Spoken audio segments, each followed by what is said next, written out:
For a long time, agencies that have the oversight of drugs and controlled substances in Nigeria have fought an uphill task of policing the food and drugs market. Though substandard medications are made all over the world, Sub-Saharan Africa contributes 42% of the reports received by the World Health Organization and 21% each from the Americas and Europe. All therapeutic categories are affected.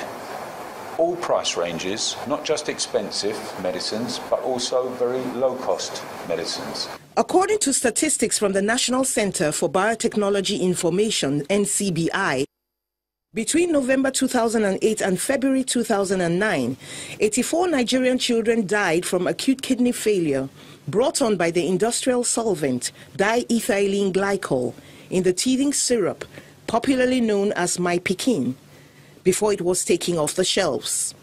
The Director General of NAFDAC believes that increased funding and solving logistical problems will help with some of these challenges, including the formulation of dangerous compositions.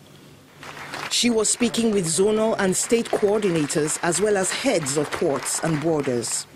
We need a video conferencing system that will reduce our traveling back and forth from Abuja to Lagos. In so doing, we may save nothing less than 200 million a year. Programs against falsified medicines, abused drugs and narcotics form part of the plan to strengthen the health sector.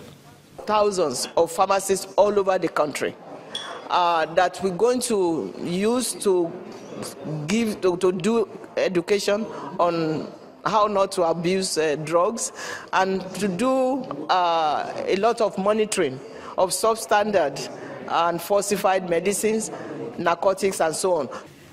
Apart from patrolling ports and borders for inspection, the NAFDAC DG believes enlightenment campaigns at the grassroots will be a major plus against the drug situation.